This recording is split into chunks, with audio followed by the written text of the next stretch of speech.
Hey yo YouTube, I am here to continue talking about my D&D game. In my last session I left off where the four giant Constantine looking people ended up attacking us. Um, Three of them died going back in the gloom, but Johann knocked out one. Start off this session, Johann ends up searching the body of the knocked out one, and we end up finding a tattoo of like a red dragon. The orc tells us that it's the symbol of the cult of Fafnir. Um, Nina ends up deciding that she's gonna do her psychic link thing to him, and but this time she wants to bring everyone in, and and like she's like, hey, everyone get closer, and like Johann steps back. She's like, I said closer, not farther, Johann. Johann's like, no, I'm good. And she's like, oh, it's just like a little thing where he enters mine. And Johann's like, nope. Um, uh, they go back and forth a little, and then eventually she gives up and just does it without him. Um, when the first time she attempts it, he ends up passing his will save, and then she's like, she goes in to try again. But when she goes in to try again, like we end up hearing someone talking, and they're like, I wouldn't use an unimproved spell if I was you, and Dark Watch ends up coming out of the glooms, and when they're with or when they come out, one of the people that are with them is the Bushman that was there when we saved the Strike Windmake. Um, like we asked, what is he doing here? And also I want to say Johann asked like, how did you age like a dwarf? Um, he's kind of like, from what I understand, like a dwarf would have aged even more than this, like because like 80 years when it went by in between the two doors. Um, and pretty much he says that he took Onyx advice and searched down the Belgard, and Darkwatch ended up finding him in this area, but they told him that like it might end up making like a time paradox or something, and he should wait with them until this happened. And like I said, they say something about it being an unapproved or sanctioned spell or something like that. And Johann says like the cult of the Red Dragon attacked us, and they're kind of like, yeah, we understand that, but it was like the afterwards was that Nina was doing the mind stuff, and if you remember, she did that like last session too.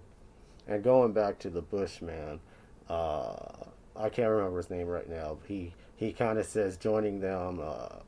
He ended up like awakening some of his inner powers or whatever, and that's why he appears to be immortal or something.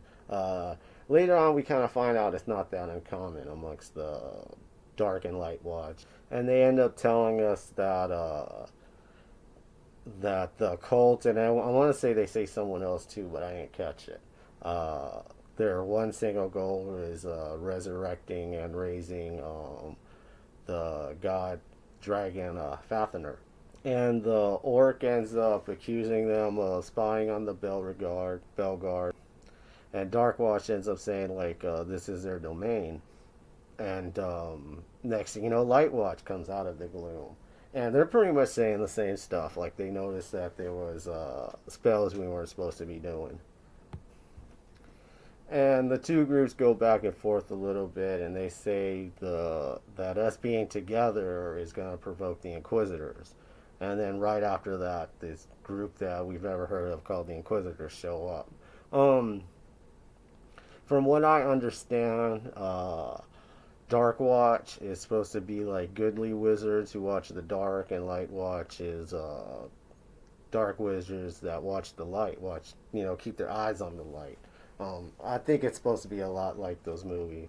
And the third group are pretty much like the in betweens. They keep an eye and regulate both groups to a point. And they kind of ask why are both groups around. I want to say they say that the thing of magic. I know Johann brings up that the Bushman was waiting for our arrival. Um, eventually the Belregard or the orc ends up stating that that our group is under his protection, under authority of the last star who gave it to him or gave it to the orcs. And then the Sisterhood of Vampires end up showing up. Same thing, like they just kind of get into it with the other three groups. And eventually, like, because Nina was the one doing the spell, they're like, you're gonna have to join one of these groups if you want to use magic and stuff, outside of like defending yourself. Uh, she decides that she wants to join the group that Becca's already part of, not realizing that Becca's part of two. And at first, she goes to the Sisterhood, and like the Sisterhood's like, "Oh, you want to be a vampire?" And she's like confused. And then like Becca explains like I'm in two groups. Like the one that gave me the tattoo was the Dark Watch. So then she goes and joins Dark Watch. It's kind of like, shoot, I almost became a vampire. I think Rawride even says it. Like, you need to pay more attention. You almost just became a vampire. And the Sisterhood says something about recognizing the Belguard, wanting to put them on something called the Full Moon Council. Um, I don't remember if it was before or after this, but at one point Johan's like, "I want to join Dark Watch too," and Nina and I believe Bex are temporary, and Johan's like, "I want a permanent one, like none of this part time stuff." Like they ask him, they say technically you don't appear to know magic except for you have a bunch of magical items on you, and like dwarves are usually part of like a different group. He kind of says like, well, if it's the law, I want it. Later on, he kind of reveals that one of his intentions was that he wants to unlock his inner powers of the ancient dwarves and be able to forge like them, and he was hoping that Darkwash could do it. Um, he asked he because a representative stays behind, and he also asked Lightwatch about it, and Lightwatch seems like they're more open to be able to make him do that. Like they kind of give him like an idea of what he has to do. Where the Light Watch was like, well, you gotta not like they kind of just gave I don't know answer, or Dark Watch did. And then we do a few bullshit things. Like I know Nina opens up some magical temple she's been able to do lately, uh, wanting to use the bathhouse. Like she takes the two representatives. The DM asks if other people go. Onyxgar isn't interested at all because he doesn't care about stuff like that. Like Johan does go in there to eat, um, but like that's it. And even that he doesn't do much because like Nina's choice in foods I would think would match Johan's. Raw right the whole time is avoiding the dark light and our Dark Watch and Light Watch, because whenever we were in the last conversation, like he was slowly moving behind, and like at one point they said if there's like any other casters, you should probably step forward. And like Onyx Gar ends up getting a temporary one because he has some levels in Ranger, so he does know a couple of spells. And whenever they say that, I had Rawrite go into the tent. So yeah, like I say, Rawrite doesn't go nowhere near those two representatives. Then at some point, I think Nina closes the temple thing for whatever reason and sleeps in the tent. That night, she has a vision. Like she wakes up by herself, comes out of the tent, and and like she starts like flying through the air like 10 stories, and she sees something one direction, but I didn't really catch what it was. And then like in the other direction, she sees a dead body. And I guess she comes back down or something, or it might move her. But either way, she sees a door and she finds out the password and then wakes up and tells us. And Nina wakes up and tells us that she had a vision. We start preparing to leave. Johan approaches one of the orcs because I think they have like AKs or something, and says he wants to buy one. Like gives them 100 gold. Uh, even mentioned something about the credit cards. Beck at one point says she was going to give it to them anyways.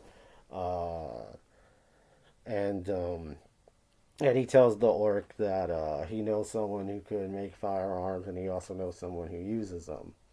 But also, he's thinking about going to Titan Manor, so that's kind of why he wants it. We end up finding out that there's been a vampire attack by the anarchist vampire. One thing I forgot to mention whenever we killed that one vampire that aligned themselves with the Black Spider Dancers and the anarchists was that they were also pumping out new vampires to add to their ranks, like Twilight. And I don't think nothing special happens before we enter the door. I do know that Onyxgar invites some of the orcs because to continue this alliance with them protecting the doors with the Wemmicks. Um, but it's the typical stuff walking through the ways. Like we travel an hour, get to a island, and we travel like another 3 hours and get to a bridge. And eventually we end up where we started this part of the mission and are in Darval.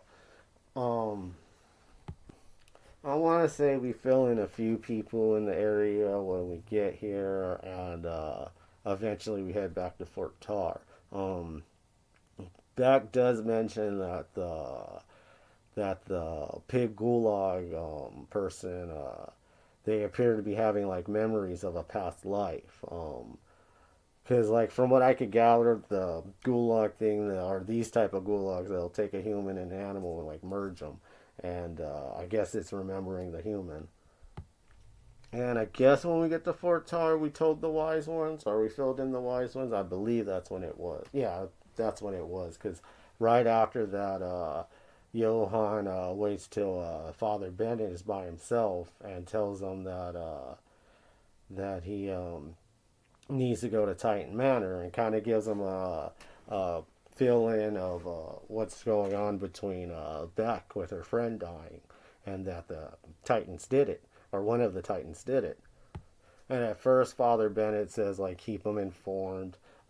He ends up saying, like, I want you to come with me because of the connection that the Titans have with the Brotherhood of Knowledge. And Johann did kind of ask when he was talking to the wise ones, like how long will it be till they try to open the door? They kind of say something like, we have to figure out what the Ogier wants to do, and it's like apparently it's been waiting for Nina's message. Like I know Nina goes back home and just does some bullshit that doesn't matter to the rest of the game. Uh, uh, I know at one point Rawright starts asking questions like why were we there so long before someone told us we weren't allowed to freely use magic? Uh, he even says like even you. She kind of says, well, I didn't know. Like magic stuff is new to me. She kind of says the sisterhood wouldn't have cared. That's why they didn't say anything. In fact, whenever they were first talking about this and kind of breaking down how the rules were, Johan ended up looking at the sisterhood like kind of like you said to us to kill that vampire, knowing this, and she just kind of gives him a smirk. And like when Nina gets back from home, she gathers the group together, everyone but Johan, and and we end up going to go see the Asai because we're trying to get permission for the Ogier to come with us. Like we do get told that there's 9 different groups of the Sai, each one wearing a different color. The DM gives us a long list of their names, but the leader is Nicolette. That's pretty much the only important one, as far as I could tell. And we put like Nina's like waiting for Onyx to talk because he's a leader, and like Onyx like gives her the look like, "Hey, you're a female sorcerer with a high charisma. Like they'll relate to you more."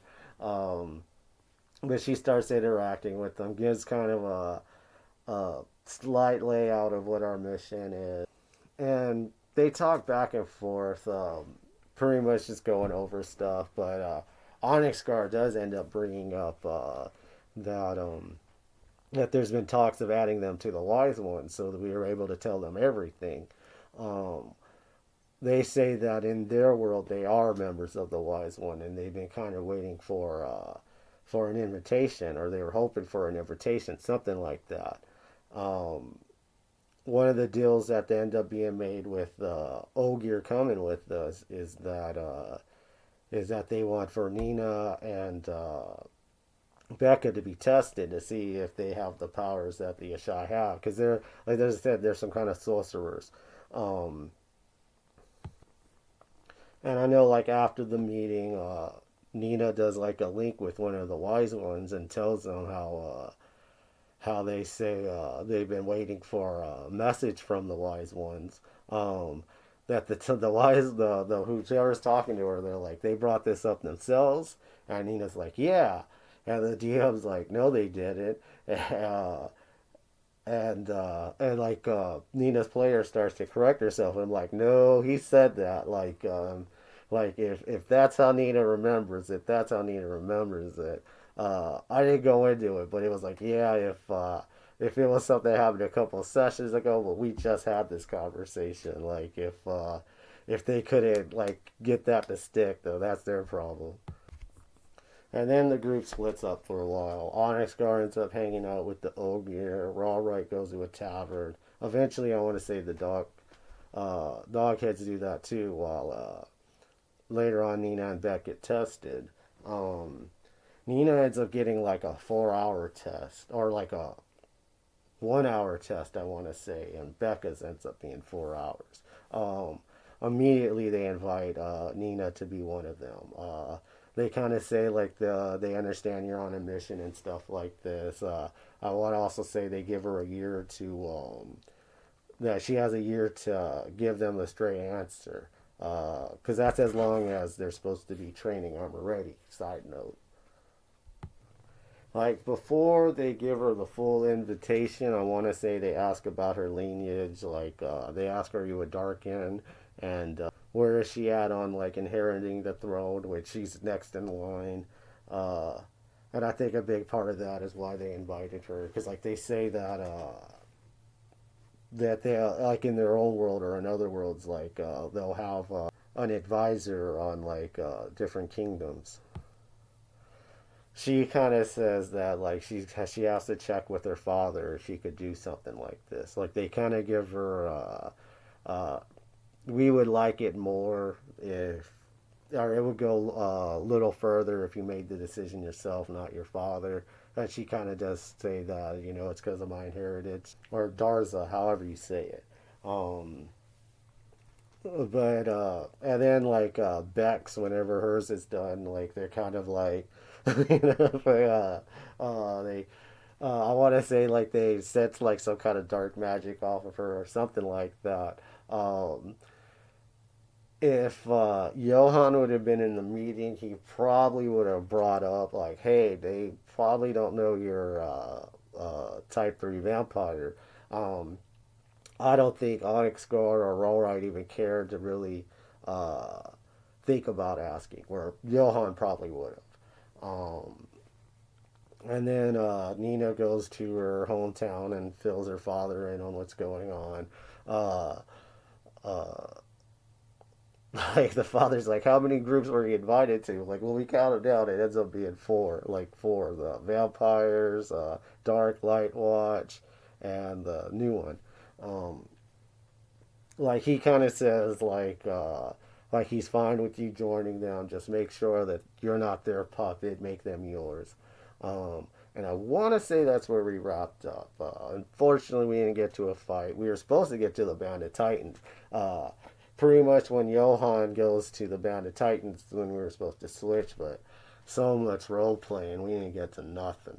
Um, but yeah, the next session, which actually is tonight in like an hour to 2 hours, because we always start late. Um, Hopefully that'll go good. Future predictions for this game.